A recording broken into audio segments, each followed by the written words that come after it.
Hello.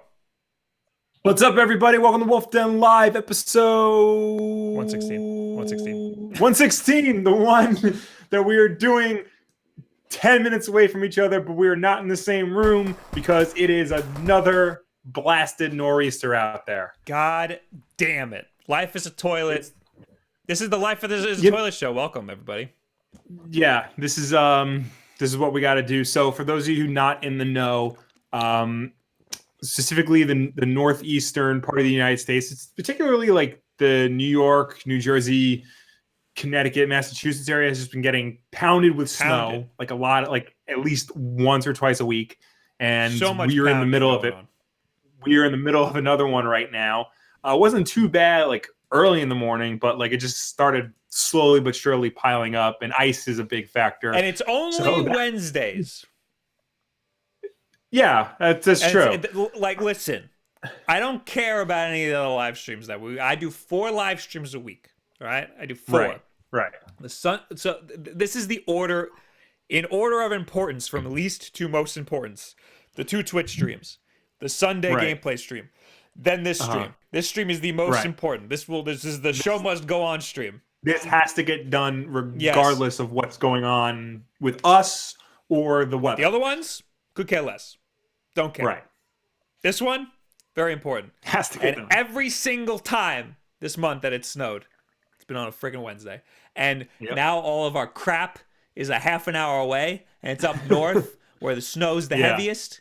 Today I went there to get this interface because I wouldn't have had a mic. Otherwise. Oh yeah, you don't have like any mics or anything. Around like 5 o'clock I went up there to right before the snow got like too bad. So because you have my damn Blue Yeti. That's right, I do. We should look into getting a second one. Cloric says the audio is not synced. I synced it. Oh well. Let me watch the thing. See if how right he is. Stop watching this and listen to the audio podcast then. Because I wouldn't have had a mic. Otherwise. Oh yeah, you don't have anything to. You don't have like any mics or anything. Like why isn't the audio synced? I synced. You were there, Will.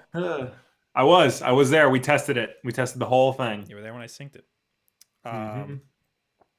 What can I do about it? I don't know if there's anything I can really do about it. No, not really. Well, anyway. Also, apparently, Will's got some frame rate issues. Yeah, Will's frame rate issues are just gonna happen. I couldn't figure that out in OBS. I couldn't get that to work. So, I am currently using my MacBook, the built-in MacBook webcam. It's all I really got right now. You look great on my screen, Will. Right. I don't even know what to do here about the audio sync. Mr. Brockrock now says, Will is synced. Bob, you were like 2 seconds behind. I just changed my audio delay. I don't know if that's going to do anything.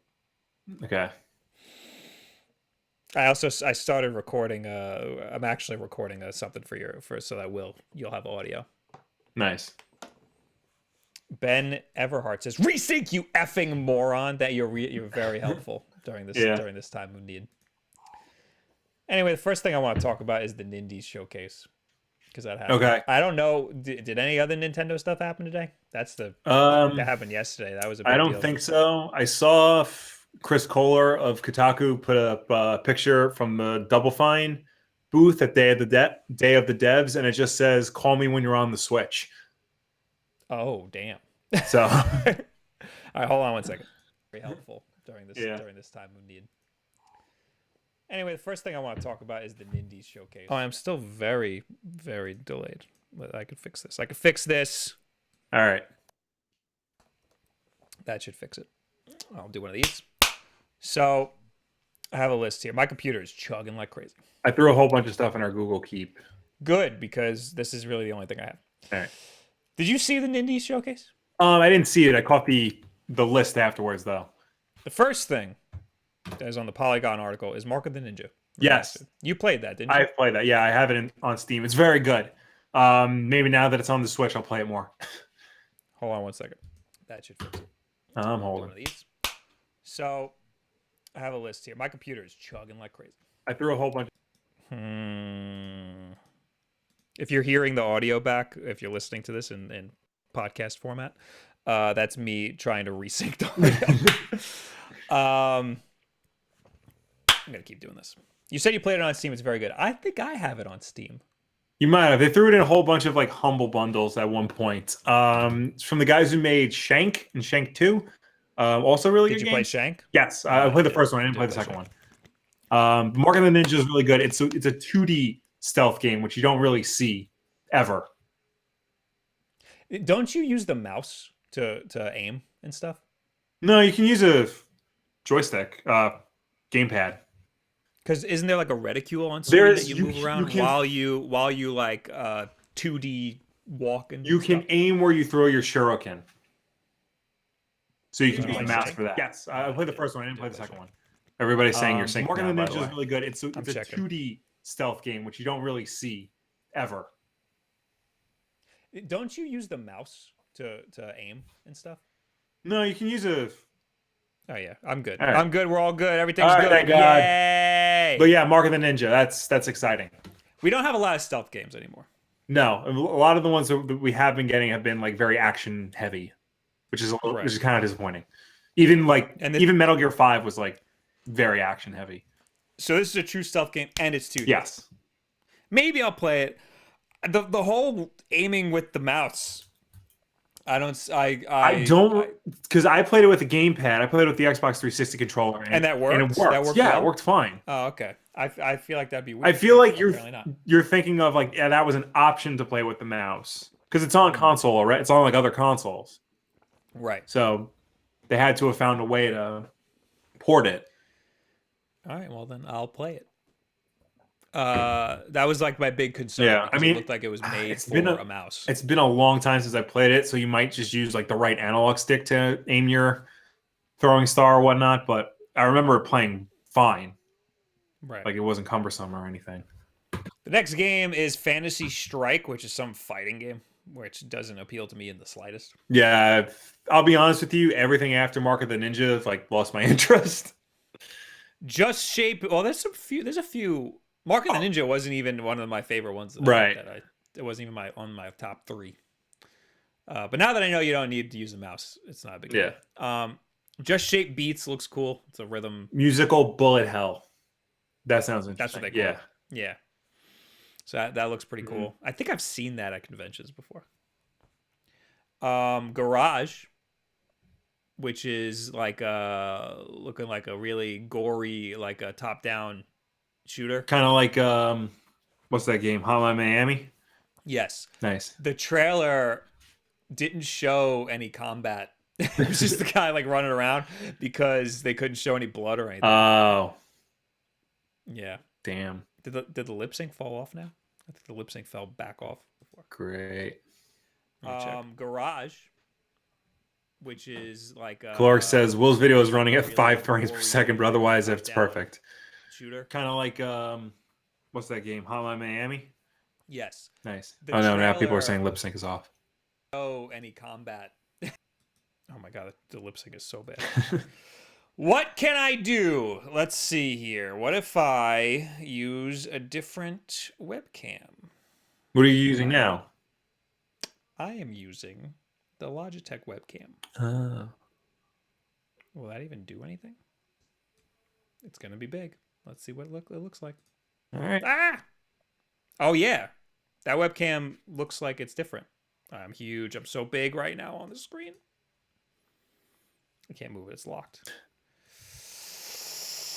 I'm so big right now. I'm so big. I'm not going to worry about cropping it correctly. All right. Because I don't care right now. But the lip sync's still going to be off. Let me like 800.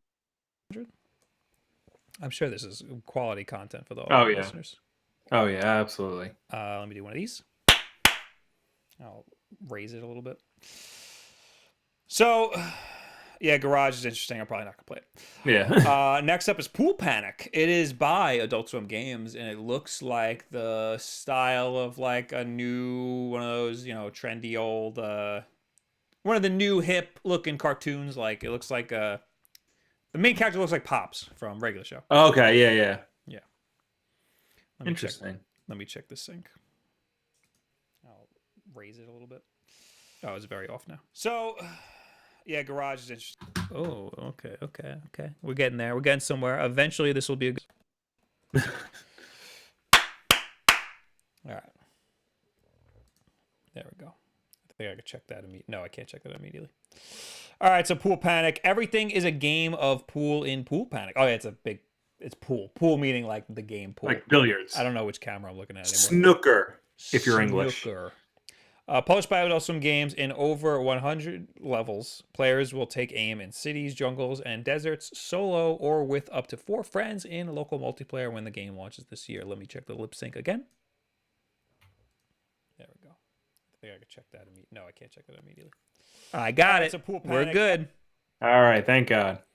I mean, for like the next 10 minutes, and then somebody will tell me that it's off again. Yeah. So I kind of like golf games. Okay. This is pool, so it's like the same thing. It's along those lines. Yeah.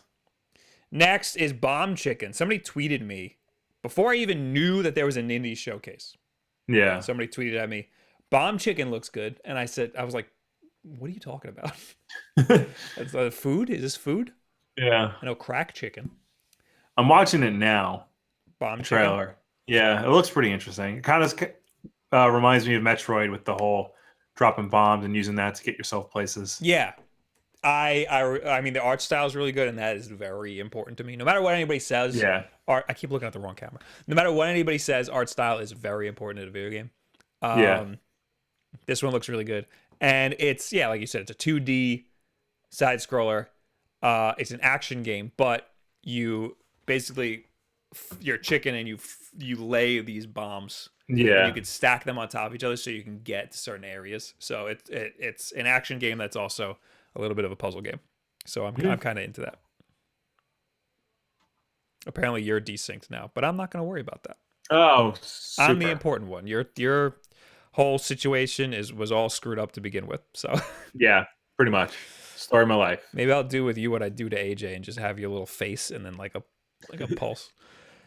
Anyway, so Bomb Chicken is like probably the coolest looking thing that they showed. In my opinion, I thought that's one that I definitely want to play.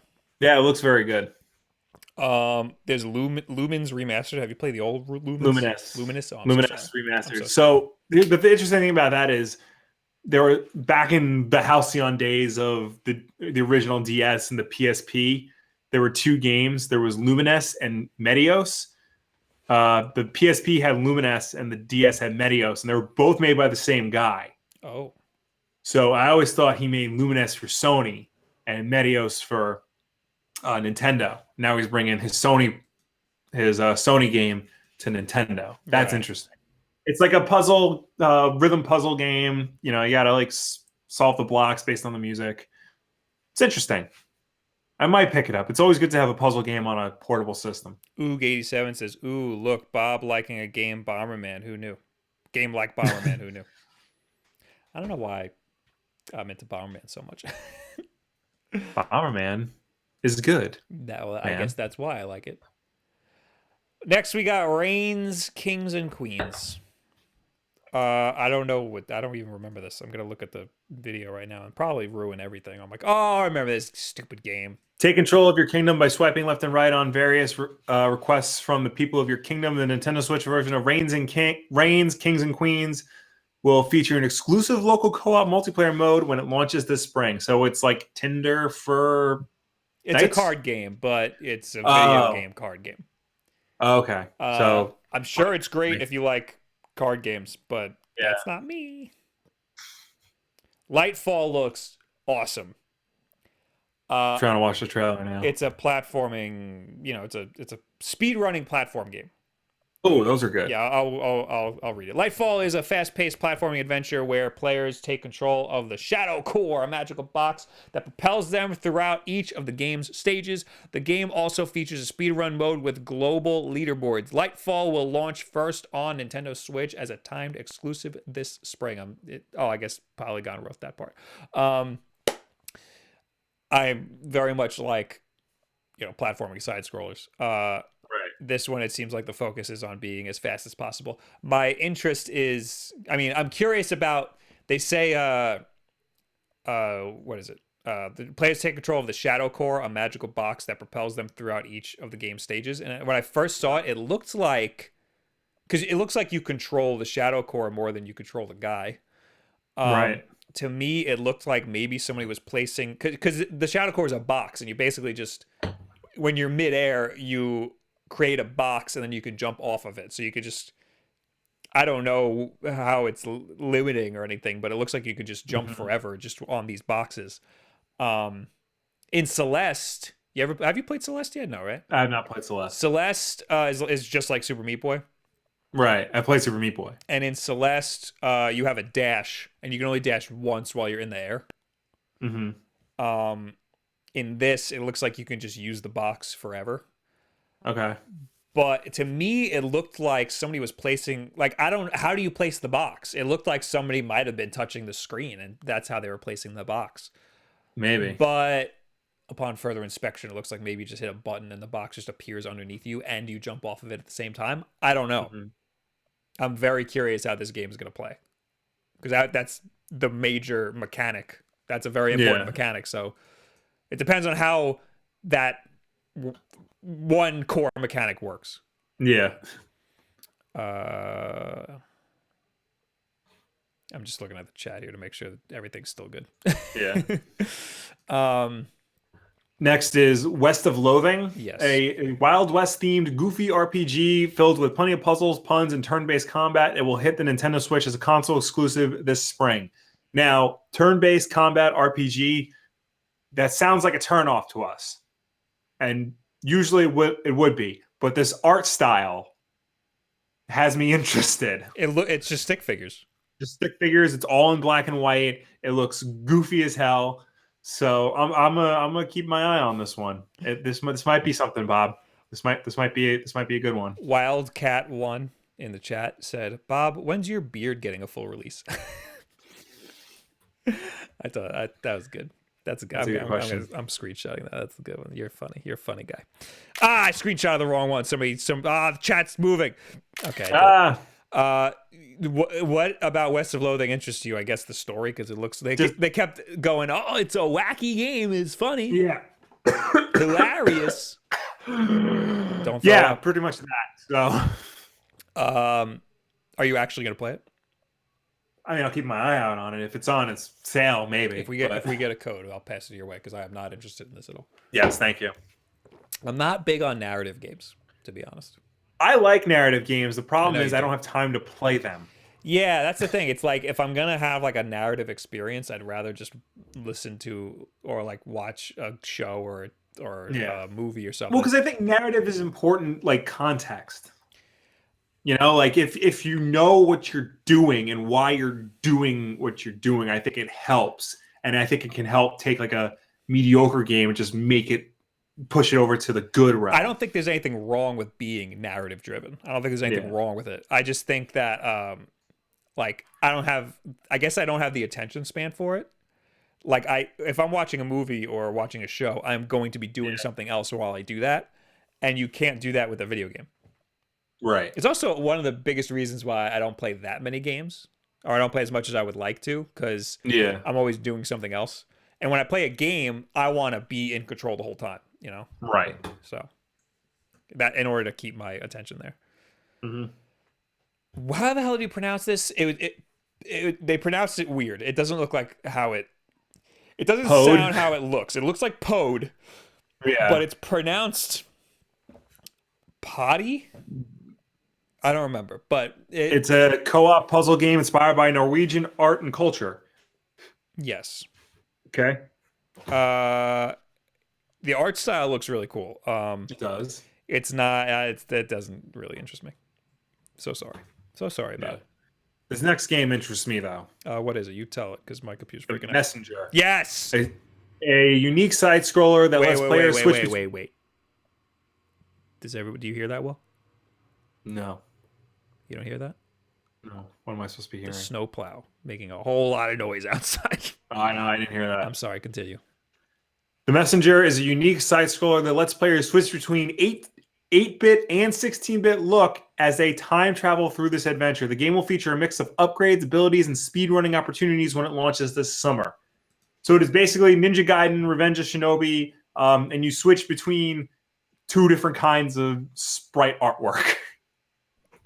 Yeah. Which is interesting because usually when people do sprite-based games, it's either a 16-bit aesthetic or an 8-bit aesthetic. This one's trying to have its cake and eat it. It is interesting because first of all, you need to make two completely different sprite sets for the game. Yeah. A lot of so what some people do is they render the whole game like 240p or whatever it is, you know, whatever Super Nintendo is, and then they upscale it. Right. You know, that way everything, the pixels are actually aligned perfectly. Yeah. Some games the games that don't do that, they make it really obvious. Like what's one? Mm-hmm. That's not a good example. So some games you could tell when like Mario Maker, when you're playing the 8-bit mode in Mario Maker, the 8-bit style, you can tell the pixels are moving. They're not moving pixel by pixel. They're moving like, you know what I mean? They're moving too smoothly and it doesn't look real. Right.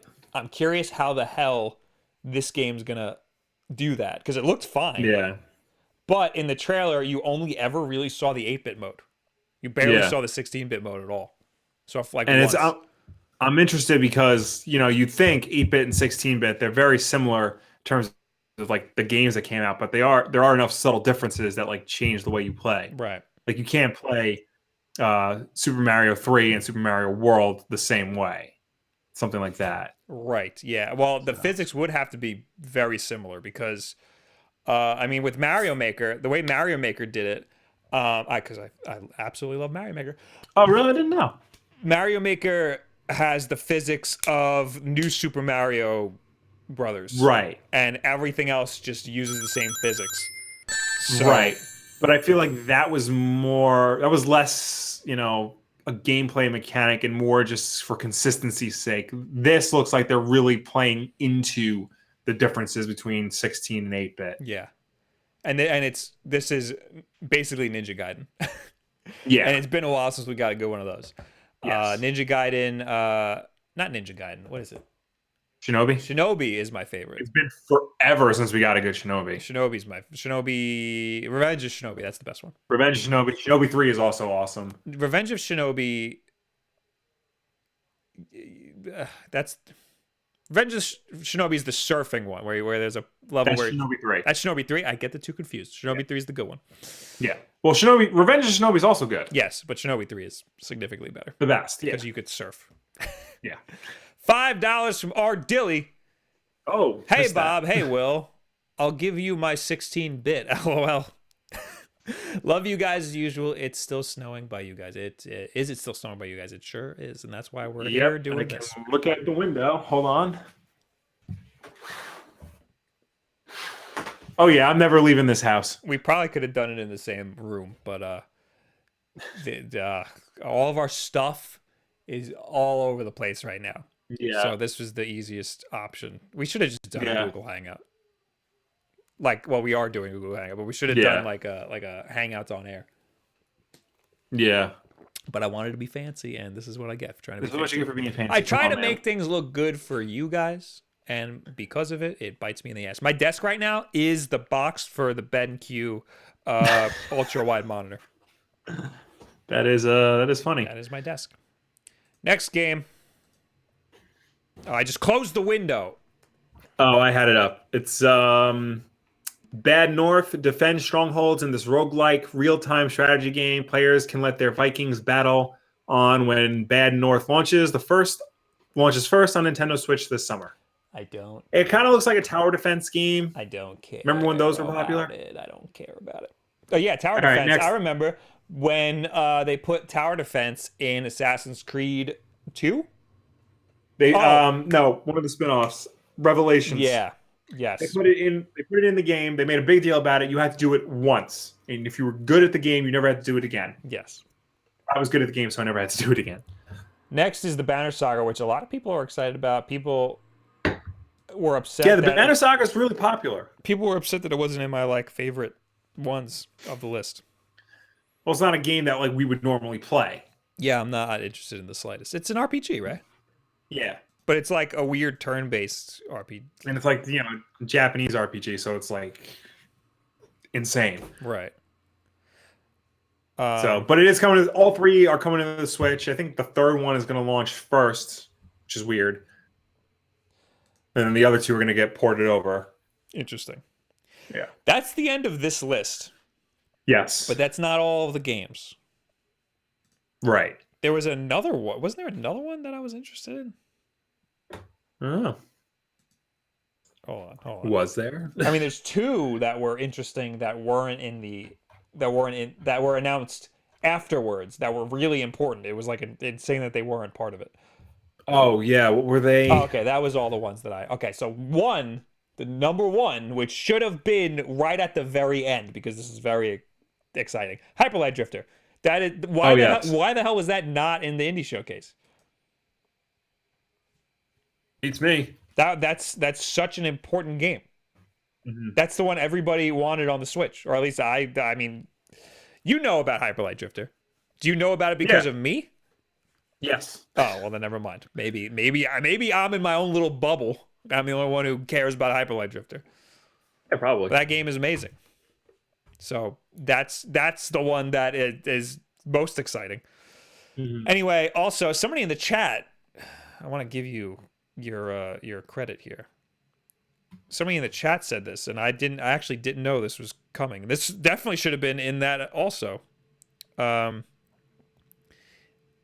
Was it Lewis? Oh, is it Ark Survival Evolved? No, that was just announced like today. What? That's a huge deal. Yeah, I'm gonna actually play that. Oh, let me just pull up the article. Well, anyway, no, it's Nidhogg. Oh, I missed that. That would be such a good Switch game because it's multiplayer driven. Oh, it's Nidhogg 2. Yeah. So not, And it's, because that was popular on the Vita because two people played on one console. On the Vita? Yeah, right? I didn't know that. How would that work? I think I'm thinking of Nidhogg. How would that work? Because I use this as an example because I have it right here. One person holds this and one person holds that. Get it? Yeah, but then how do you... Oh, I guess you only need the shoot button or the stabby button. That's interesting. Yeah. But this is Nidhogg 2. So yes. the weird looking one, but it's still the same concept, and maybe I'll actually play because I never played Nidhogg 2, so maybe I'll actually play that this time. And per VG247, Ark Survival Evolved is coming to the Nintendo Switch this fall. Studio Wildcard announced at GDC 2018 today that Ark Survival Evolved will be released digitally and at retail this fall from the Nintendo Switch. News was announced during Epic Games' State of Unreal keynote, and the game was shown running live on the console. That's a very big deal. It is being developed in conjunction with co-development studio Abstraction Games. It contains the complete content and features the original game along with over 100 prehistoric and fantasy-inspired creatures. So this is whatever the game is now on Xbox Live and PSN and Steam. Same exact games coming to the Switch. This isn't going to be a payday situation. That's crazy. And this will be the first of the survival battle royale games. Yes. Like, we're going to get Fortnite next. I can guarantee you. Yeah, there's no way they're not going to put Fortnite on the phone. Also, I didn't know this. PUBG's on the phone. Like, yes. That's like officially. That really grinds my gears because it is garbage on the Xbox. It runs like trash. Even on the Xbox One X, it does not run that well.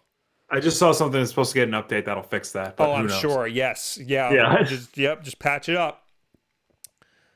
But that's it. That's everything that was announced at the Nindies Showcase. So, all right. The ones I'm interested in are Bomb Chicken, Lightfall, The Messenger, and Hyper Light Drifter. Those all just so happen to be retro inspired. The main one I'm interested in is The Messenger, Mark of the Ninja. I might check out West of Loathing if it ever gets cheap. I'll play Mark of the Ninja. I might check out Ark also, just because just for the hype. Yeah. I'm gonna check the audio, make sure it's all good right now. Okay. Our Bomb Chicken, Lightfall, The Messenger, and I Am Great. I don't know about you. Those all just so happen to be retro inspired.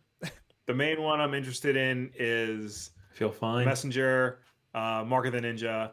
I might check out. Your video is just trash. So trying to get this sync isn't gonna work. Yeah. AJ says they announced a bunch of crap after the fact. I'm sure they wanted those lesser known games to get the spotlight. The other stuff stands on its own. Yeah, AJ was like very adamant about Hyper Light Drifter being too big to be in the Nindies Showcase. Like, oh, you heard about it, so whatever. Yeah, but people have heard of Mark of the Ninja. Yeah, Mark of the Ninja.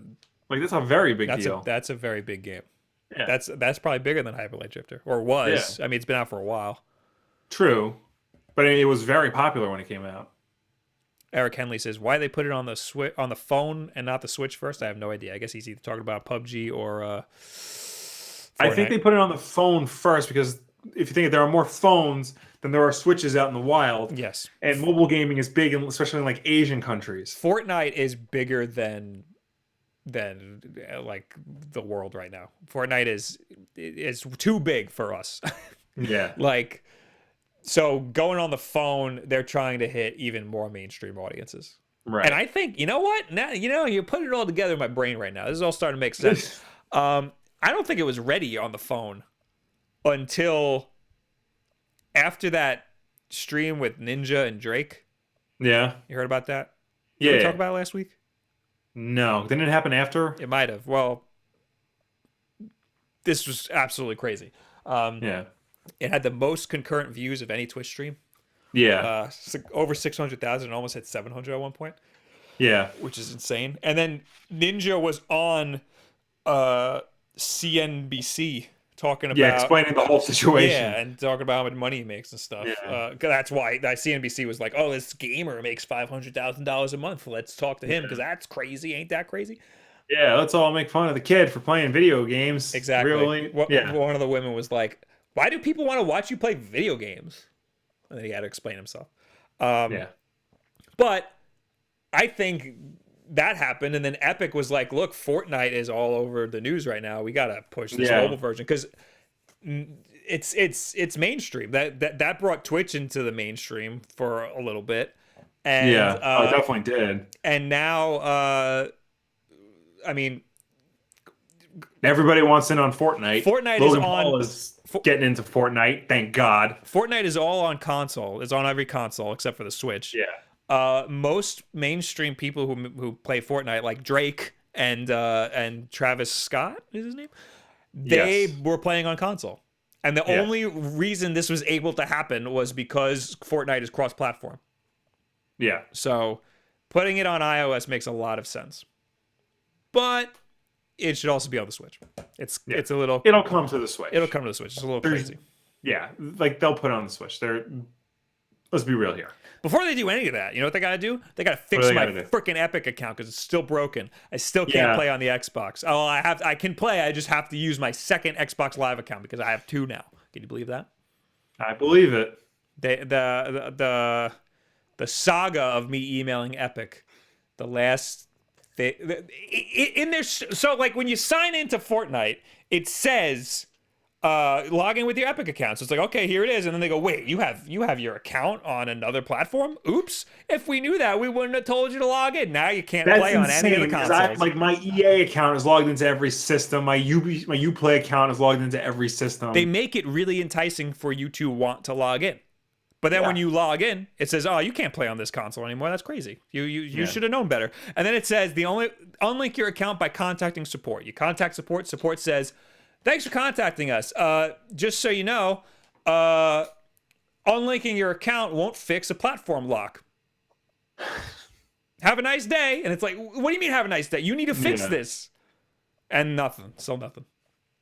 So they're trash also. Just keep complaining about it like you did your Twitter account, and hopefully that'll fix everything. I don't know how that ended up getting fixed. I need a tweet about it. I can't drop the. Do you know who I am? Yeah. I'm not Drake. I should have signed the email Drake.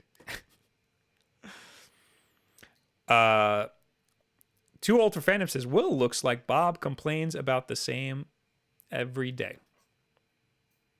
Tommy Rojas replied, I can just see Will's tiredness of hearing Bob's crappy problems about the Epic account. It is very annoying.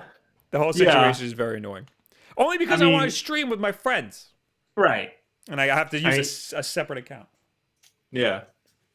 He complains about that. I complain about the fact that I don't have a gallbladder. Did you guys know that? You can't talk about you having getting married anymore. That's true. Because I already am married. Did you know that? You got nothing to talk about. I'll find something. Now my alternate account is a higher level than my regular account. So that's pretty funny. I know, that sucks. Yeah.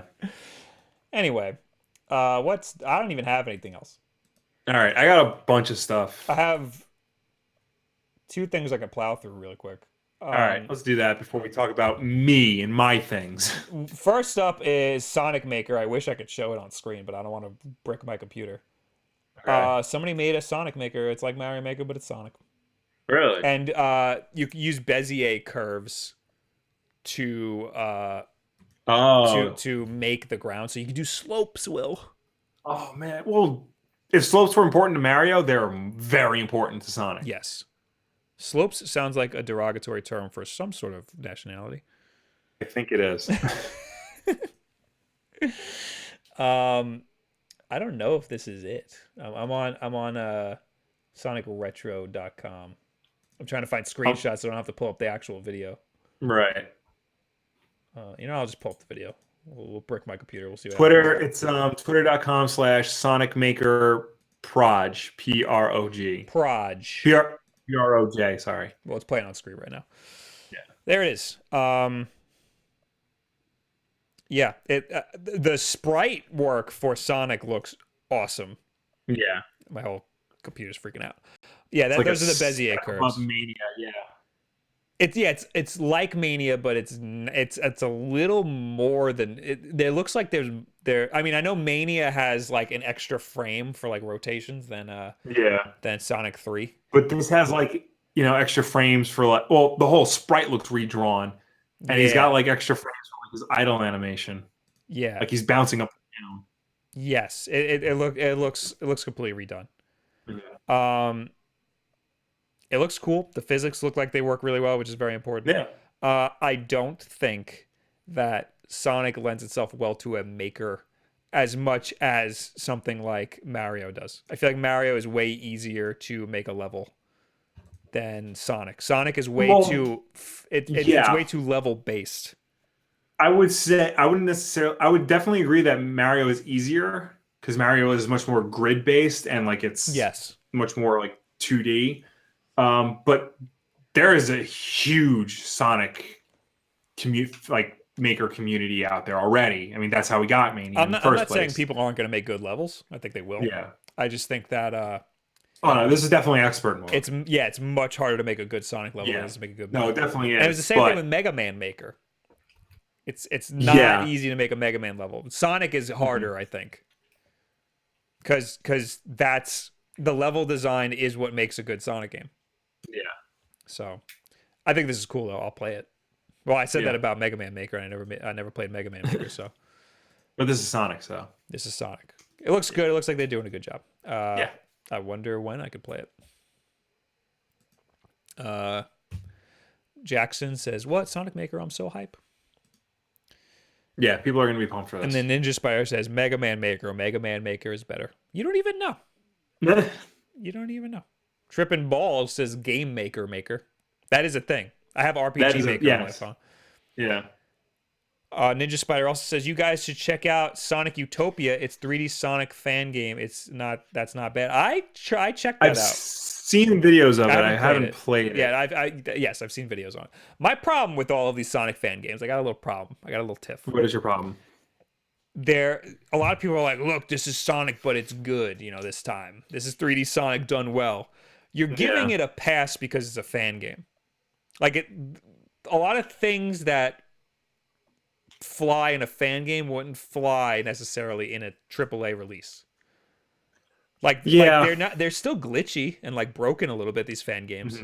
Like they're not perfect. Like Christian Whitehead remade all of the, the Genesis trilogy, and those were phenomenal remakes, but a lot of these like Unreal Engine Sonic games and stuff, they're not perfect. And also they put them in a sandbox and like, oh, look at this demo in this sandbox.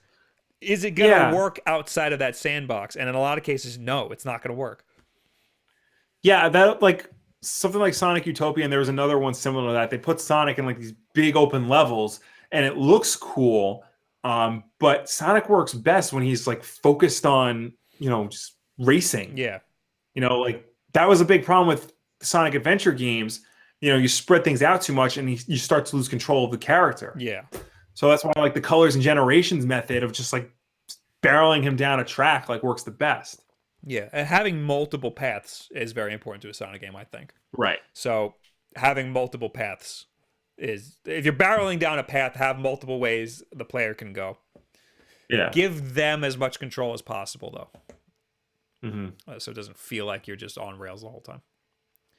OG87, I'm still waiting for Sonic Forces Plus, the full game. Somebody asked about Sonic Mania Plus before. Oh yeah, I'm stoked about I might have to buy it. Is that free DLC? Only because you can flip the cover art backwards, and it can be Genesis art. See, I already have the. Is it in frame? Yeah, I already have the collector's edition. So yeah, I'm not buying another one. It's not free DLC. I totally missed that. I don't know.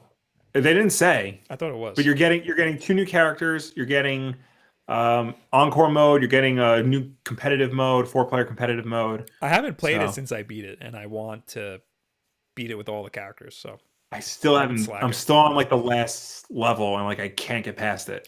I also want to get all of my. I want to get all of the Chaos Emeralds. Yeah. All right. Next thing I want to talk about real quick is that game Paragon that I hear about this game a lot. It doesn't look darn good. I've heard of it. But a lot of people talk about it. And when people who talk about it, they talk about it like it's better than anything ever. And they're like really snobby about every other game. Like I feel Overwatch. Like that's just people. Yeah. They talk about like how much better this is than all the other like arena-based like games. But Paragon, I guess, is doing. I mean, I'm pretty sure it's not doing that well. But it is so not doing well that Epic decided, you know what, we're going to release all of the assets for free. Yeah. So now you could use their assets in your Unreal Engine games for free, and all the articles say $12 million worth of assets, which is like, all right, man. Well, I mean, that's a big deal. Not $12 million. I mean, it probably took $12 million to make these assets. Right. It's not 12. I mean, I guess that's what makes it $12 million worth of assets. Yeah. Does this article have anything important to say? I mean, it's cool. Like, this is cool. People can use these games to learn how to make games and to potentially make games. You'll probably see these assets a lot in mobile games. People just farting out. Yeah. Or like cheap Steam games. And these are really high quality assets. Yeah. So I'm like crapping on Paragon a lot, but Paragon looks really good. Yeah. Paragon visually looks really good. The way you play it, I'm not too into it. But yes, now they are giving it away for free, basically. And I think that's a sign of them like killing off Paragon, personally. Because like, why would you do that? You're like, usually studios will release like source code and stuff well after the game's been released. So imagine if Overwatch just gave away all their assets. It's like you're giving away all of your IP for free. Yeah, like that's crazy. I think that's all I had. Okay. Yeah, that's all I had. Oh, there's one more thing. I'll do it at the end though. All right. So my turn. Yes. All right. Well, first of all, we have to start with the most important news of the week. Henry Cavill finally shaved his mustache. Oh my god, I can't believe it. You wrote that as Henry Cavill's mustache is dead. Well, it is. You know, for those of you who don't know, Henry Cavill, of course, had to grow a very nice stash for Mission Impossible Fallout. It was so nice that Paramount wouldn't let him shave it for the Justice League reshoot, so they had to CGI over it. But now, the man no longer has his mustache. He has shaved it, and he is back to being a clean-shaven boy. It has been a while. It's been a long time. Yeah, well, the Mission Impossible shoot ran long because Tom Cruise kept injuring himself. But He insists on doing the stunts on his own. when is that movie out? September, I think. Oh, we still got a while. Yeah, I have the video on screen of him.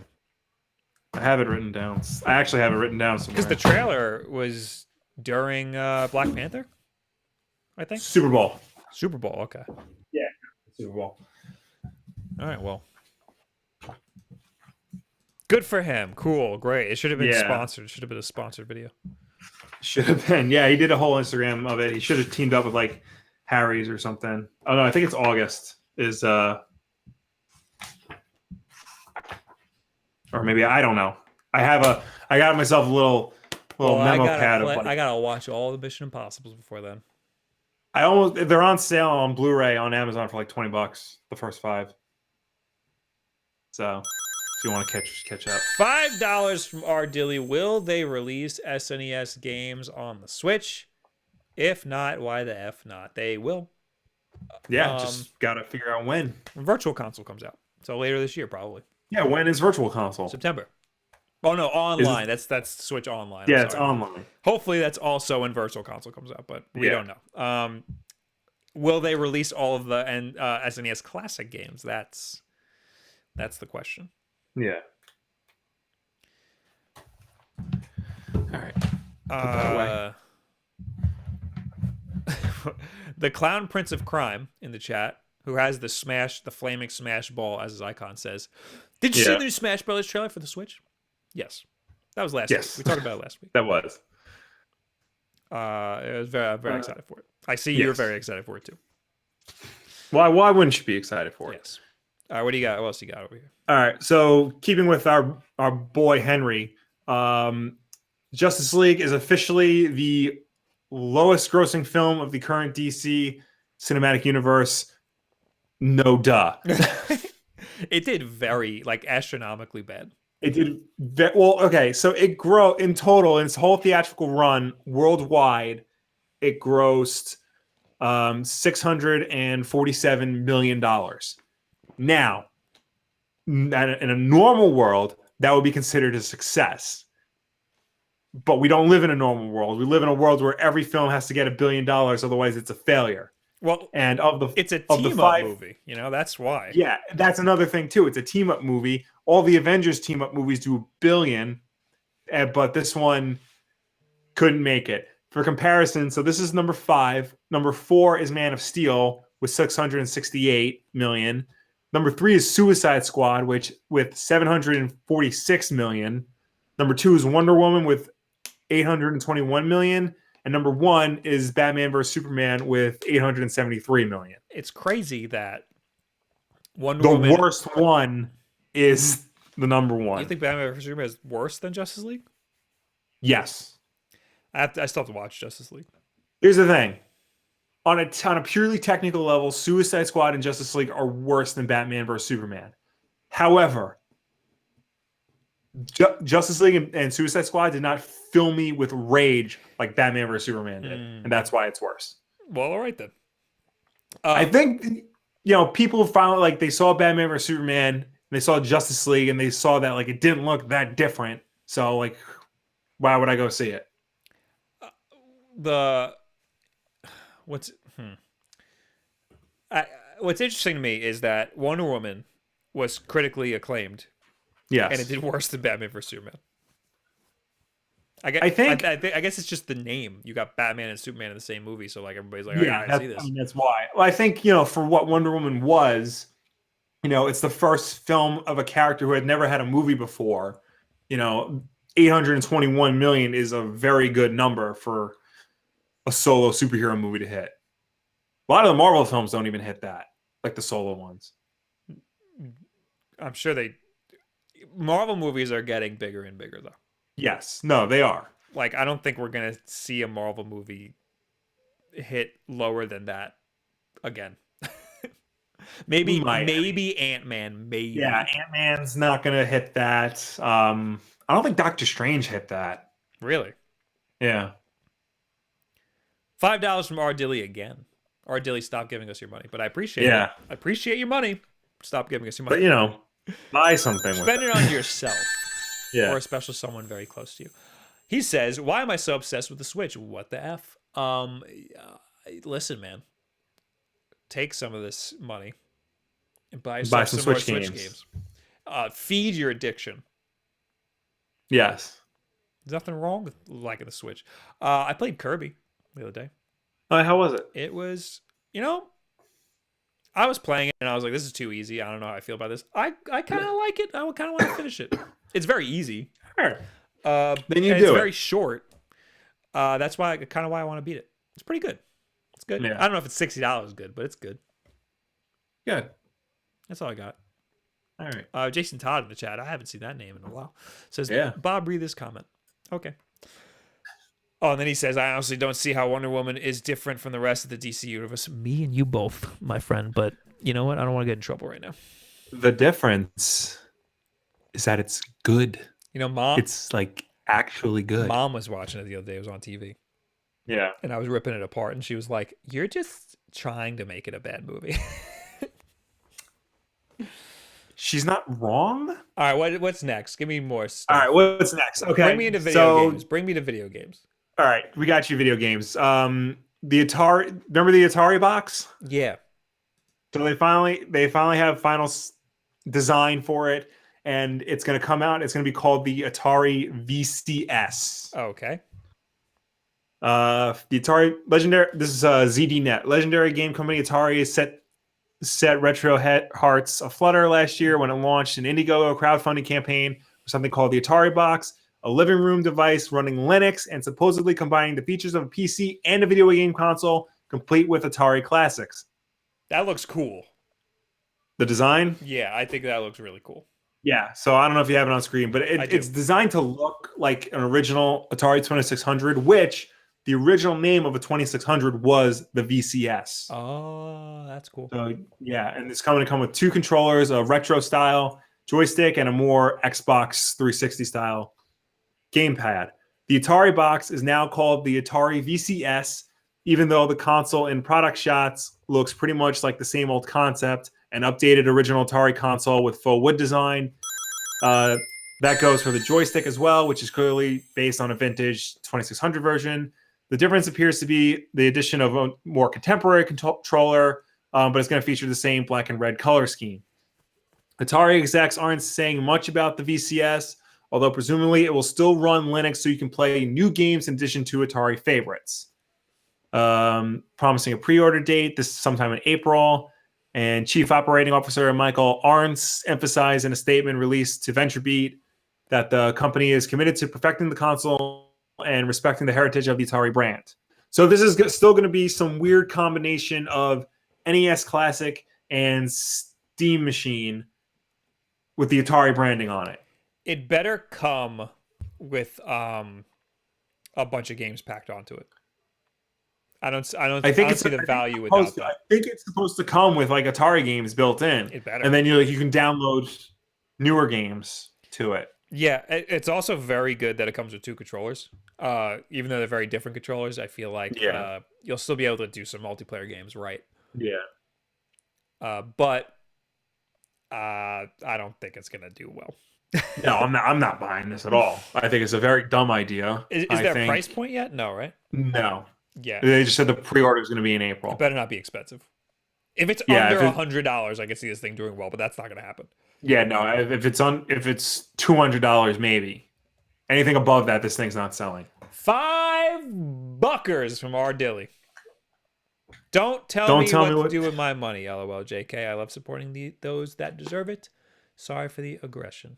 Thank you very much. Yeah, we appreciate it. We can now buy an entire pizza pie. Yes.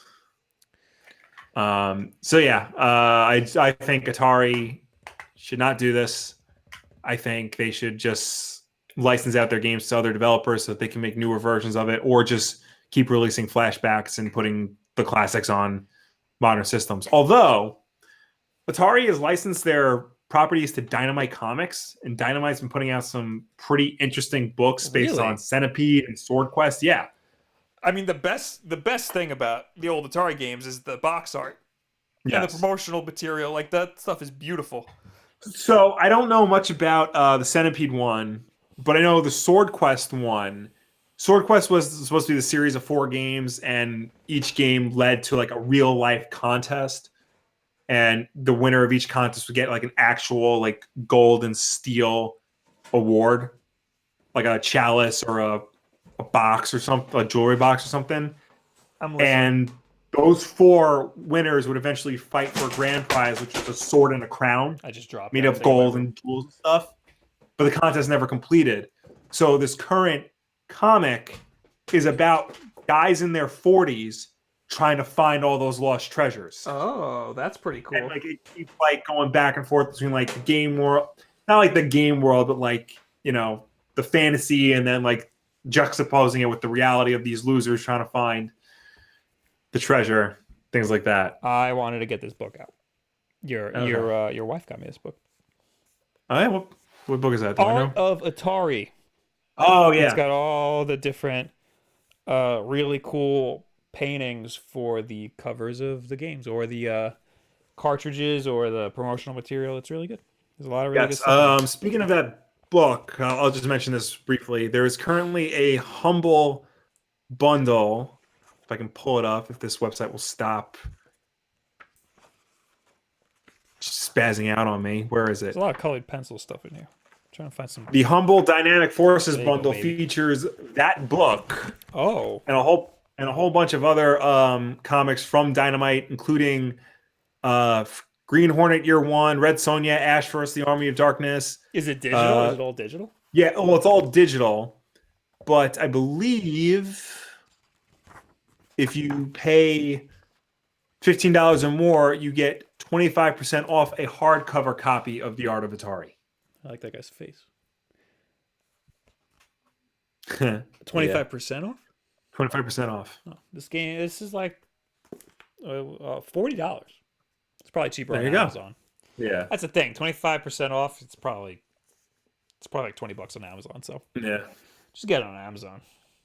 Yeah, or if you pay $25, you get the digital version of it through Humble. It's a cool book. Yeah. All right. That's enough. That's enough Atari. Okay. All right. One last thing, real quick. Star Wars Battlefront 2 has finally revamped its progression system. Thank God. So gone are all of the loot boxes and basically gambling for what you want. The big difference between the current and upcoming versions of the progression system involves the star cards, the stat buffing items that players acquire through random loot crates. Once this update hits, players will no longer have to sift through crates in order to collect the necessary boosts. They'll be able to trade in experience points collected through multiplayer for skill points, which in turn can be spent on star cards to unlock or upgrade character, weapon, ship, or class in a linear fashion. This is similar to how it was in the original for the first EA Battlefront. Cool. The good news is that for players who found the loot crate system to be limiting, even after EA removed real-world monetary prices attached to the crates day one of launch, with crates as the only way to unlock stat boosts, players found themselves having to build up a sizable amount of credits or crystals in the in-game currency in order to buy more. So now pretty much you just do what you did in the last Battlefront game. Just collect experience points and then use that to upgrade your stuff. There will still be microtransactions, but it will be for cosmetics. Ugh. The one thing they said they wouldn't do. I thought there was another article that said that they were going back. Oh, loot boxes. They're not doing loot boxes. Yeah. Right. And then today it was announced that, let me just get the actual quote. The game's heroes will all be unlocked. Oh. Yes. Too bad for the people who paid for those. Yeah. Battlefront 2's latest update the game's heroes, Boba Fett, Han Solo, so forth and so on, have all been unlocked in another concession to players upset by the original grind to unlock them. It was not explicitly mentioned by Electronic Arts when they announced the progression revamp last week. The publisher did say that the game's heroes would now advance through experience points. Would now advance through experience points that can then be exchanged for skill points, the same as the game's 5 generic classes. Those who logged into the game after applying the 4 gig update patch will be greeted with a fully stocked collection of heroes and their special vehicles, plus a set of 7 crates containing emotes and victory poses and 500 credits in-game currency. Players who already have the emotes or poses in question will get an additional 1,000 credits. Should Battlefront 2 add any new heroes in the future, they will also be unlocked with credits. That's dumb. Well, the credit it is dumb. The credits you can't pay for the credits with money. No, you grind for the credits. You get credits through gameplay. All right. I'm sure something's up. I'm sure with all the stuff that we've seen in the past, something's up, and people are gonna find a way to be mad at this and like figure out that something's not right. Like maybe there is a way to get credits by paying for them or something. I don't know. Probably. I mean, the patch is live now, like so people can play it, and I haven't seen anything that says, oh, there's a problem. So, I mean, maybe it's too early, but who knows? Right. Is that all the that's all the stories, right? Yeah. Well, it's past 10 o'clock. You know what that means? It's LKM Cherokee's $2 super chat. Yep. Thoughts on the lineup for Scott Snyder's Justice League comics. So Scott Snyder is going to take over Justice League when it relaunches in a few months. And the lineup it's pretty much the Justice League animated series lineup with the addition of Cyborg and Aquaman. So that means Jon Stewart is the Green Lantern, and Hawkgirl is on the team. Oh, that's and cool. Barry Allen is the Flash instead of West, like he was on the cartoon. But I think this is smart. I think people know the Justice League cartoon version of the Justice League better than the comic book version, obviously. So you want to have those characters at the forefront at all times. Having Aquaman as part of the team makes sense because he is, jokes aside, he is like a top tier character. He's one of the original 7. Mm. And Cyborg, I know they've been pushing Cyborg since the New 52 came out. So this is their way of having their cake and eating it too. This is kind of what, for the longest time, Justice League was always Batman, Superman, Wonder Woman, Flash, Green Lantern, Aquaman, and Cyborg. So like they had all the recognizable characters, but they didn't have the Green Lantern everybody knew, and they didn't have Hawkgirl. Now they have those characters, in addition to 2 others. This has been a problem that Marvel has been. This is one of the reasons why people are mad at Marvel is because the Avengers that everybody knows are not the same Avengers that you see in the comics. Right. I don't know who's currently on the Avengers right now. It's always different. Yeah, but this whole brand new start thing, the comic book Avengers is going to be closer to what the movie Avengers look like. I think that Captain America is dying in Infinity War. See, I don't know because there's already like leaked screenshots of leaked set pictures of the second one, and he's there. He doesn't have his beard. Oh, he'll die in the second one then. I forgot there was a second one. Maybe. Anyway, and then Spider-Man will take over as like the head of the Avengers or whatever. No, they wouldn't do that to Spider-Man. Oh, the head of the Marvel Universe. He's gonna be like he's gonna be figurehead, yeah. There's one more story I wanted to. It's not really a story, but I saw this on Reddit and I thought you would like it, Will. So I'll do it on the show. Do it. It is, what's his name? James Bond's outfit from Skyfall. Ooh, I do like this. This is how you can recreate it on a budget. Mm-hmm. So a $50 shirt, which is not, that doesn't even look close to it. You got the watch. You got a Fruit of the Loom little thing going on there. Yeah, I like the watches go from Casio to Seiko to Omega. Yeah, Jesus Christ. That's funny. Those are nice boots. Those are nice pants. Those are really nice pants for $50. Those are nice pants. Yeah. Well, okay, so I've never heard of Jack and Jones pants, and those are $50. Yeah. Then mid range is Levi's for 70. Get out of here. What? Get out of here. What? Levi's pants for $70. Yeah, that's a lot of money for Levi's. Yeah. This jacket's nice. That's a nice jacket. Yeah. And that sweater, the mid range is pretty nice.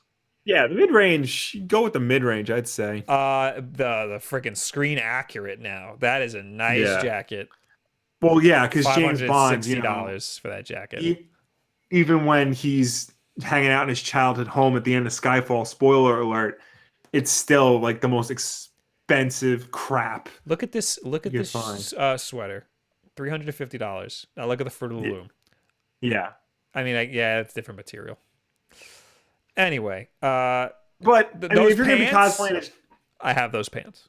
I don't know if I have those exact pants, but I have a pair of All Saints pants, and they are very nice. They're expensive.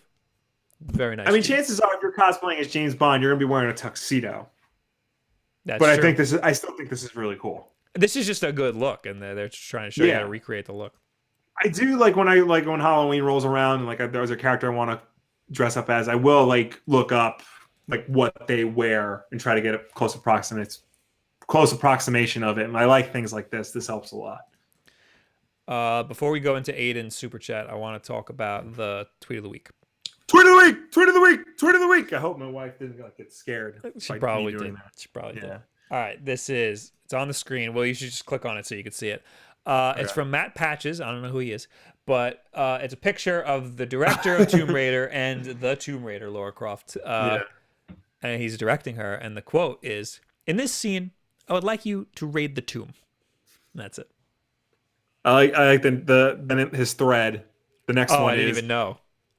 In this scene, you're not raiding the tomb yet, but I want you to ride this motorcycle as if it were a tomb. Raid the motorcycle, so to speak. And then the last one, he's looking at the monitor and he goes, "That was more entering the tomb than raiding the tomb. This time, really raid the tomb. Action." Well, okay then. So a lot of people on Twitter were saying it was all right, that movie. Yeah, I'm hearing it's okay. I mean, I saw Black Nerd's video on it, and he said it was just okay. Yeah, I don't know. I know. Some of my friends like wanted to see it, but like I'm having visions of the game in my head, and the game is like it puts a lot of emphasis not just on like her maturing throughout, but like it's got that horror survival element to it that this movie doesn't have. That doesn't look like it has. Supposedly, they took a lot from the last game. Supposedly. Yeah, like from what I've heard, like it looks like the last game, but the context isn't there. Right. You know, so it goes back to video game context. They did a weird, like, not origin, but like before part. Supposedly. Yeah. I don't know. I don't know. Maybe I'll see it when it comes on Netflix, but I don't know. Well, we got Aiden who was watching on YouTube. Yeah. Usually Twitch, but now here he is. Well, I guess now he's just revealed himself. Anyway, $2 super chat. Some more of a fresh start. How bad is that going to be? We'll just have to wait and see. As long as it's not bullcrap like Legacy was, I think Marvel knows that they need to do something. They need a fresh start because like people hate them right now. Like fans are leaving them, creators are leaving them. You know, so and they lost a lot of market share to DC and Image, so they got to do something. All right, now we will go into the chat, but first we will read stuff using the hashtag Wulff Den Live on Twitter. Yes, and if you left a comment on last week's Wulff Den Live, we'll answer it after the hashtag segment. That way, if you're listening to this afterwards, you can talk to us anyway. Yes. Using the hashtag, God, over here. Scroll, please. Computer, don't freak out. Please. I think we read that one already. Read that one. Maybe. Thomas the Loser. What are some of the games for the Switch that you regret buying? Where's my Switch?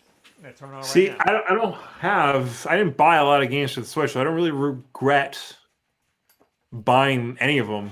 I played Rocket League once, but I don't regret buying it. Luckily, I get some games for free. So, Yeah. like Oceanhorn, I would have been pissed if I paid money for that. Oh, let me get my Switch. That is a crap game. Mr. Shifty was all right. I'm not upset that I bought that. Actually, I didn't buy that. What do I got? I got Odyssey.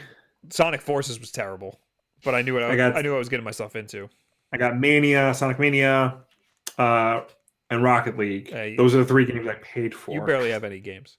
Yeah, I also got Doom, Shoe, and Castle of Heart. Yeah, I paid for Doom. You didn't somehow. Right. Inner Space was a game that I kickstarted, and it's not good, and I'm very upset about that. So yeah, that's a game that I paid for, and I regret. According to this, you're online, and you're playing Kirby All-Stars. Yes, I had it asleep. Star Allies. It was asleep. That's the only game I regret buying, I guess, was Inner Space. Yeah. I don't know. We'll see how South Park runs on this thing if I regret buying that. That's true. Next is Gehalt MVZ. I think it is. I think if there is a Switch version soon, it will probably Switch revision soon. It will probably just have a better screen, better battery life, and maybe it will have a different size. I think they can't go too crazy with the size because of the Joy-Cons. The Joy-Cons are going to be exactly the same. Because you can't make new Joy-Cons. That'd be weird. Yeah. I think that they will make the screen bigger and there will be no bezel. And that's it. Maybe better battery life. Maybe. Yeah. But no, battery life would they would have to extend. If they can figure out a way to make it thinner, they might do something. They can't make it thinner because the Joy-Cons. True. Well, they could redesign. Well, I don't know. Because as long as like the innards are the same. Right. And like the input is the same. I think they'll have a more energy efficient processor so that the battery life can be better. And I think the screen will be slightly bigger. That's all I think they will do. They'll make the kickstand better. That too. The kickstand needs to be better. Yeah. And in that case, they'll have a better place for the SD card because I don't like how it's just sitting under the kickstand exposed. Also, too, I think they'll do something about the USB-C port because everybody hates that it's there. So if you want to charge it in tabletop mode, you can't unless you buy a stand. Yeah, it should be on top. Yeah. But then how do you slide it into the dock? That's true. Maybe put an extra one. Yeah. I thought about that. My kickstand is worse. It's so bad. Your kickstand's not that bad. Mine's well, didn't you mod out? Yes, and mine's so flimsy. And the same thing happened to Kevin Kenson. He modded his, and he was talking about how flimsy the kickstand is, and I was like, that's only yours though, and mine apparently. Like normal people shouldn't have a kickstand that's that flimsy. Yeah. Next up, we got King Mana High using hashtag Wulff Den Live. Spoiler for those who didn't watch SmackDown Live: Daniel Bryan is back. Yeah, he is. I saw an article about that, and I don't even watch that.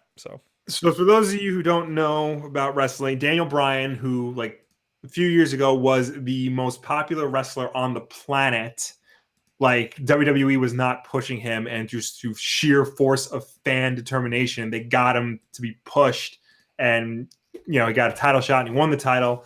But he'd been in and out with injuries for the past 2 years, and then in 2016 he announced his retirement because he's had too many concussions. Over the past 2 years, he's been going to various different doctors, and every doctor he went to said, "No, you can totally wrestle, dude." It came to light that the WWE pretty much forced him into retirement because they wanted to push Roman Reigns. That's messed up. But finally, the WWE said, "Okay, if you go to all of these doctors, we will approve you to wrestle," and he did. And they said, you can wrestle. So then now WWE is like, all right, yeah, you can wrestle, which is great. He didn't have a match yet, but he took a lot of bumps. That's wrestling lingo for hits. He took a lot of bumps on last night's episode of SmackDown, and it looked like he was working at a full capacity. So it looks like he hasn't missed a beat, which is good. World needs Daniel Bryan in the ring. Next little skeet. Are you guys God of War fans? If so, what do you think about the completely different reboot? What do you guys think is the future of some of PlayStation's iconic mascots, Jack and Daxter, Ratchet and Clank, in today's changing gaming climate? I am not an old school God of War fan. I'm going to play this new one because it looks really good. So I played the original God of War many years ago. I have the full collection on PS3, but I never haven't touched it yet. And I really like the first one. This new one interests me because it looks like, you know, it's keeping in that same legacy, but just taking it down a different path rather than the same old crap we've seen over and over again. Yeah, no, it interests me a lot. I think the change in weapon is cool. The change in mythology is cool because it's Norse mythology. Oh, I didn't even know that. Yeah, the fact that he now has a son and like it's kind of a bad father from what we've seen. That's all cool. I don't think they'll do that with every mascot. I don't want to see Ratchet and Clank get all weird like that. Ratchet and Clank they'll probably keep the same. Ratchet and Clank has been. They just did a new one or a reboot. Yeah, and it was a reboot. Supposedly phenomenal game. I didn't play it. Yeah, it's more in line with what Ratchet and Clank is rather than what God of War is, and just completely going down a different path. And Jack and Daxter, I don't know if we'll ever see them again. That turned into The Last of Us. So yeah, I'm happy we have The Last of Us. Yeah. Next. Yes, next. Simone Stig, what's your take on Spielberg making Indiana Jones 5 with Harrison Ford? Should they ever replace Ford? So I've like said multiple times that I like what Disney is doing with Star Wars. I don't know if they can do the same thing with Indiana Jones. They should stop making Indiana Jones movies. If they want to do Indiana Jones, because Indiana Jones has also been like one continuous timeline. Unless they do what they did with Star Wars and say like, okay, the Young Adventures of Indiana Jones isn't canon anymore. We're doing new young Indiana Jones stories. And Alden Ehrenreich is going to play Indiana Jones. Right. I don't know. If this is the last Indiana Jones, fine. Yeah, I can't stop them. I can't stop them from making 5. But if they're going to make one, this has to be the end. They can't keep this going unless they completely reboot it, which I don't know if I want them to. Just end it. Just forget it. We're done. Yeah. We're done with it. Even though I would say the same thing about Blade Runner, but Blade Runner 2049 was like the best movie I've ever seen. Well, the problem is because like Harrison Ford is in his 70s and they want him doing Indiana Jones stunts. Yeah. They should. No, you can't have that. Yeah. Titanium Brains, Bob, are you going to be making tech content more often? I don't know because my last video did not do very well, so I don't know. But I mean, I'm the channel seems to be taking a gaming hardware focus, so I'm gonna be talking about. I mean, I like the Switch. I'm gonna be talking about the Switch as much as possible, but I'm always going to try to incorporate other things because I don't want to be pigeonholed. So that was my attempt on trying to get people interested in the Xbox One X, and also a reason for me to talk about these monitors that I got sent.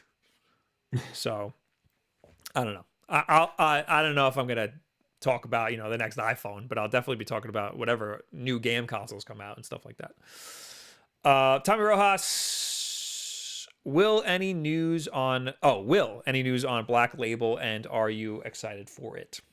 We talked about this a few weeks ago when it was first announced. That's DC's new like experimental line, where like they just tell creators like, "Hey, do whatever you want with our classic characters." No news on it yet. I am excited for it. So we'll see.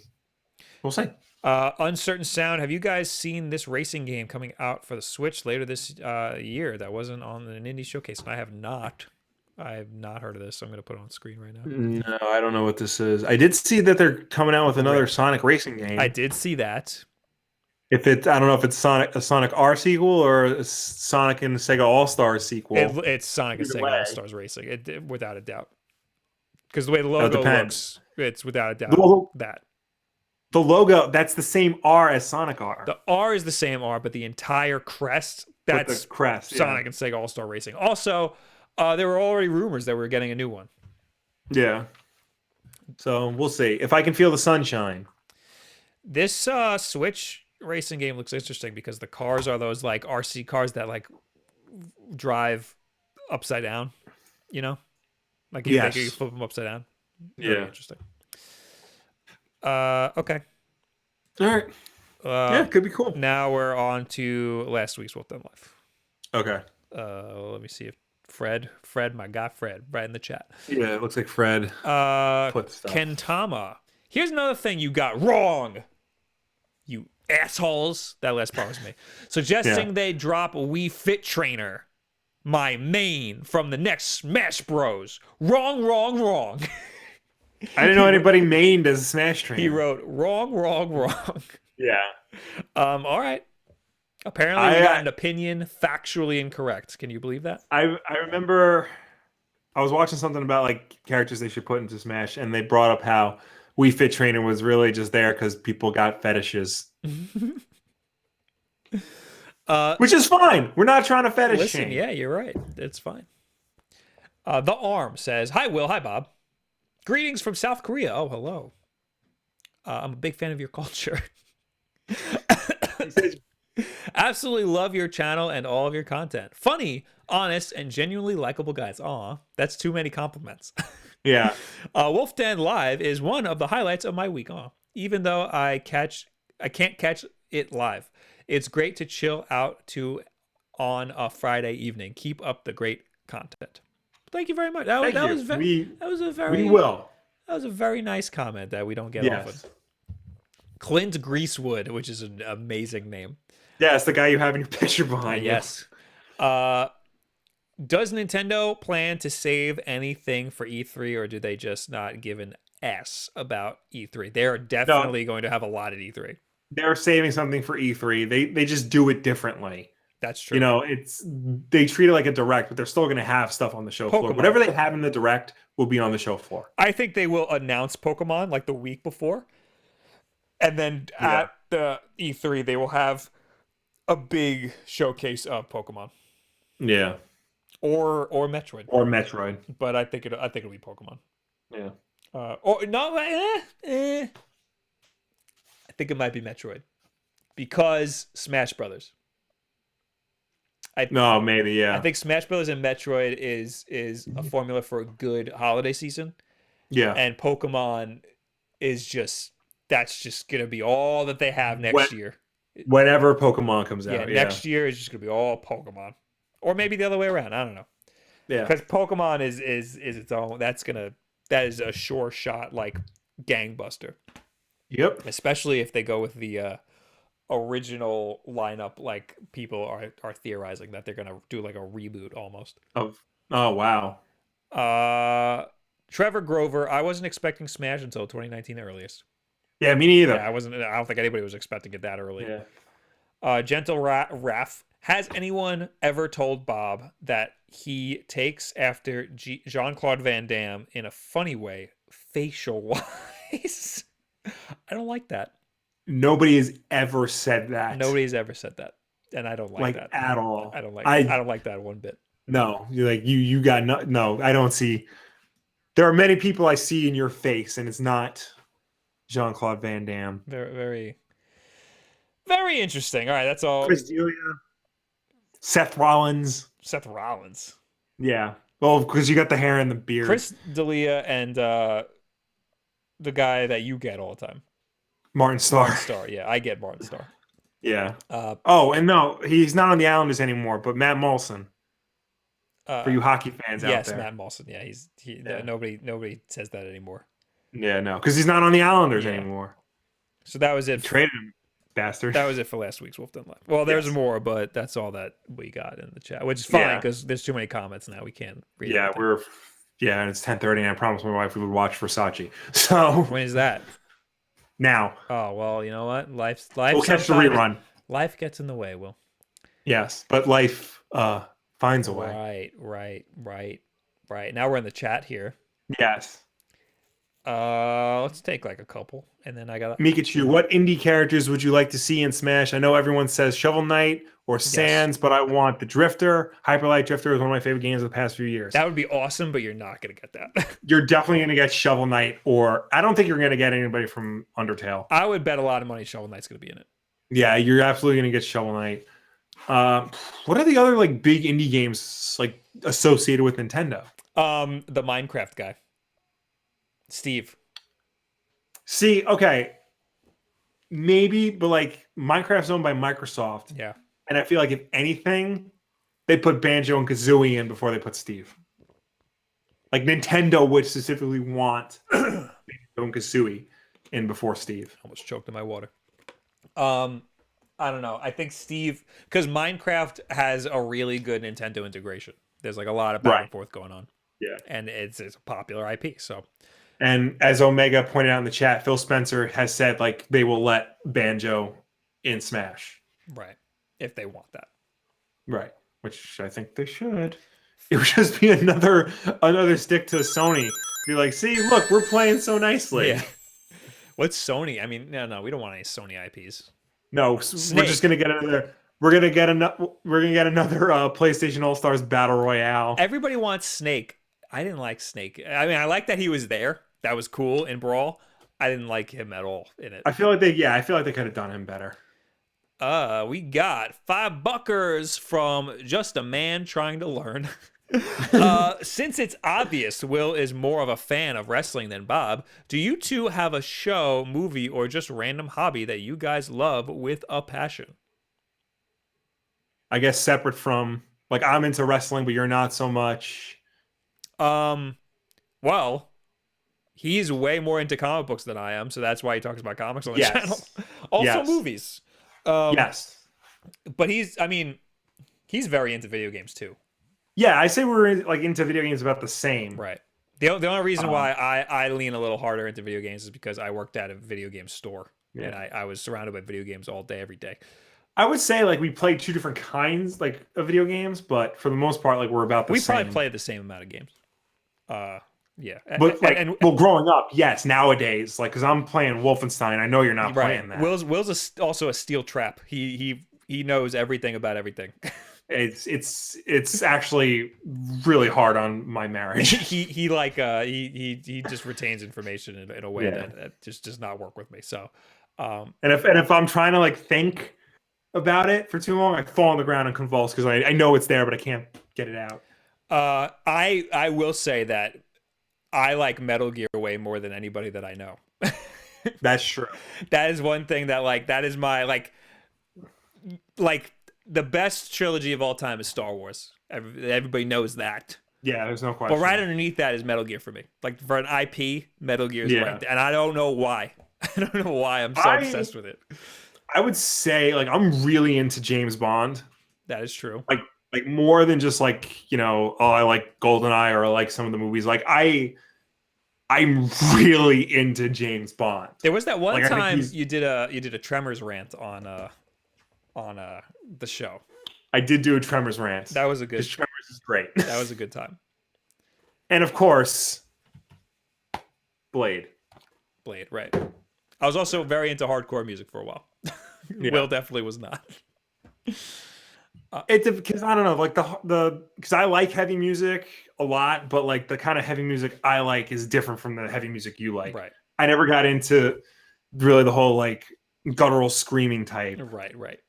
I was more into like the Megadeth or the Metallica style. But I like Maylene and the Sons of Disaster. You do? Yeah. They're not good anymore. No, probably not. The new albums are not good, but the first 2.5 are good. Yeah. You got Sniped Games in the chat. Says, Bob, how do you feel on Gungeon? I guess he means Enter the Gungeon. Is that coming to the Switch? I thought it did. Oh, yeah, it did. It totally did. You're right. Yeah. I haven't played it. It looks cool, though. One of the biggest reasons I haven't played it is because most of the time when I play a game, I stream it just so I, am being productive. Yeah. Enter the Gungeon, I heard, is a terrible game to stream because the chat turns into this, like, super, like, toxic, like, backseat gaming because, like, the community for Enter the Gungeon, it's all speedrunning people and they, like, you have to be, like, amazing at the game. So I haven't played it. A lot of people are talking about Back to the Future as one of the best movie trilogies. Yes, it is. Yes, and I would agree, especially because that's, as of right now, that's the only movie trilogy that hasn't continued. Yes. As with movie trilogies, I mean, we've always said that it's Star Wars, Back to the Future, Indiana Jones. Yes. That I would throw the Dark Knight trilogy in there. I would And I would put that. fight anybody who disagrees I would put the with me. Dark Knight trilogy over Indiana Jones, to be completely Yeah, honest. no, absolutely. But number 2 is definitely Back to the Future. Yeah. I don't know what other trilogies there are, but there aren't a lot. There's the Godfather trilogy, but like nobody talks about the third one. There's the Blade trilogy, but nobody talks about the third one. The Trashy Devin says Rick and Morty in Smash. That's not gonna happen. Yo, can you imagine if they put Goku in Smash? Like if they actually put Goku in Smash? No, and they shouldn't. I mean, Funimation wants Goku in Smash. Yeah, I think Funimation's in on it, but just imagine for a second. It's not happening. Like if it would be really dumb because he's not a video game character. He's a character that just so happens to be in a video game. There has never been somebody in Smash who is. Why am I getting? I feel like such a nerd. I feel like a guy who's trying to be a caricature of a nerd talking about this garbage. Right. Everybody knows why Goku can't be in Smash. Right. I'm not getting more into it. Eric Henley, Shrek trilogy, RoboCop trilogy. Yo, RoboCop 1 is amazing. I like RoboCop 2. I know a lot of people don't. RoboCop Which 3 one's is trash. with the dick shooting? The first one. Oh, okay. All right, let's take like a couple more. Okay. I'm purposely ignoring aggressive handshakes. Yeah, a lot of people are just putting in their favorite trilogies. The problem is a lot of trilogies aren't like trilogies like OG Mission Impossible. It's not a trilogy anymore. There's 6 of them. Common Boy, well, I mean, like Indiana Jones, we're ignoring the 4th one. Right. Common Boy, Marvel has a crap ton of trilogies if you can count those as trilogies. I think that the Avengers trilogy will be, friggin' the Avengers movies. It'll be like the main movies when all of those are out. But I don't think they'll be that great because you'll need to have seen all of the stuff in between. I mean, they'll be great movies, but they won't be a good trilogy. Well, luckily for you, I'm working on figuring out which ones you have to see. That is for you guys. That would be a very good video. So, well, don't worry about that. Well, your video 2 weeks ago was a fast track on hitting 100,000. Yeah, I don't know how. I don't know how either, but you know what? Keep doing that. Whatever you're doing, you got to do it more. Yeah, I'll just keep making videos about Zack Snyder. I think he just made a good video today. I thought today's video was very good. Yeah, I put a lot of work. I think today's video was very well put together. Thank you. I put a lot of work in today's video. Maybe make the credit of the video a little smaller when you put that New Line Cinema or Warner Brothers or whatever in the corner. Make that a little smaller. You see, okay, so my theory behind that is if I make it big enough and I obscure the picture enough, they won't catch me. We are I'm doing what I can to make sure we don't get like copyright. We're a managed partner now, so you can do, as long as you don't have the audio that much, you're fine. Yeah. If you have less than 3 seconds of audio when you had the Blade clips, those were perfectly.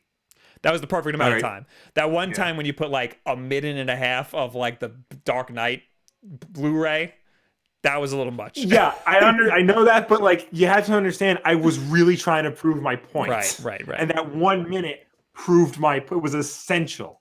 Right. But that's getting into a whole nother thing. So Dominique in the chat, Super Meat Boy in Smash. I could see that. I could see that. I doubt it'll happen. I also doubt that it will happen as well. The Trashy Devin, Ant-Man is like unnecessary, and he'd be right. Yeah, he is. I like Ant-Man, but it would be unnecessary. Aggressive handshakes after John Wick 3 comes out, we will have a new winner. He's right. Yes. That those two movies are so. Everybody likes to post pictures of Keanu Reeves on Reddit. The last one that I saw was a dude who was at like a horse stable and he met Keanu Reeves. Yeah. And he said that he was working. He was like prepping for John Wick 3. So there's going to be a horse riding scene. Nice. Also, apparently they hired a whole bunch of Asian people. So they think it's going to be very Japanese inspired. You think he'll be in Japan? Something like that. People think that he's on the run. People think the Yakuza's involved. I mean, spoiler alert, he's on the run. Yes. So. I mean, the last one felt like a live action manga. Not an anime, a manga. Yeah, And I think that they're just going to go hard into that on the next one, and that's going to be amazing. that would be interesting. Yeah. I'm into that. I'm going to read this last one, and then you can pick one. Okay. Pierce Gregor, Will and/or Bob, are any of you guys interested in the upcoming Sonic the Hedgehog comic series? Hype. I am, if it's a reboot, because the Sonic comics. It is a reboot. The Sonic comics got way crazy. Yeah, no, it is a reboot. It's IDW who puts out probably the best licensed comics right now, but it's being written by Ian Flynn, who wrote the Archie series. Okay. So I don't know. I think this is supposed to lean more in line with what Sega's doing with the games, because the Archie series was just like whatever. But Tyson Hesse is doing. I was just going to ask at least that. the covers. I was just going to ask that. I think he's doing like the first issue or so. He's the guy who did. But he's involved with the artwork. He's the guy who did the animation for Sonic Mania, the Yes. cutscenes and stuff. Yeah. So, and he did the Archie comics. Yes. He's very. He good. wasn't the main artist of the Archie comics though. Oh, whatever. Somebody else was. Yeah. And I didn't get to read Worlds Collide. I really wanted to. That's the Mega Man. Yeah, I mean, I want to see that. I want to read that. It was complicated to get into. There's too many different books that you had to read and stuff. So, but now it's all collected, so I think it should be easy. Maybe I'll find a. Don't I have a trade? I think I have a trade. I might have a trade. I think I have like a digital trade. I should just try. But it's like so. There's Worlds Collide, which is 3 volumes. Then there's Worlds Unite, the sequel, which is another 3 volumes. I have I have one of the trades for Worlds Collide. Yeah. But when you read the first issue, it feels like you're coming in the middle of something. Yeah. So I don't know. All right, pick one more, and then we'll get out of here. TJ Steakhouse. Will, did you know that Jim Davis wrote a Mr. Potato Head comic? You know who Jim Davis is, right? No. He's the creator of Garfield. Oh. I did know he created a Mr. Potato Head comic. I was actually Polygon's. I don't know. I probably talked about this on the podcast. I know you all love Polygon so much, but they have a legitimately good podcast called The History of Fun, and they talked about the history of Mr. Potato Head, and they talked about Jim Davis's Mr. Potato Head comic, and apparently it's just weird. It's just very weird. Apparently, there's a Garfield Sonic crossover. Really? Yeah, out there in the wild. I saw it in a YouTube video. That upsets me a little bit. So thank you guys for hanging out. Thank you for tuning in. Thank you for watching us. Thank you for chatting with us. As always, Wulff Den Live is every single Wednesday night at 9 p.m. Eastern right here on youtube.com/WulffDen. Weather be damned. If you can't catch the live show, that is never a problem. We always archive this show and put it up next day on Thursday so that you can watch it on demand whenever you want. Or if you prefer to listen to us rather than watch us, we put this up as an audio podcast on iTunes, SoundCloud, and Google Play. And if you prefer to listen to us on any of those places, be sure to subscribe, rate us, and review us because that helps us with placement on those respective stores. I started to run out of breath. I don't have a goodbye screen. Okay. So I'm just gonna do this, and then Will's gonna wave. Okay. Bye. Oh wait, I'm gonna be on twitch.tv/Bob Wulff. I'm gonna try it, and we'll see what happens. I can't guarantee it'll be a good time, but I will try my best. And then tomorrow I'll be on twitch.tv/Wulff Den.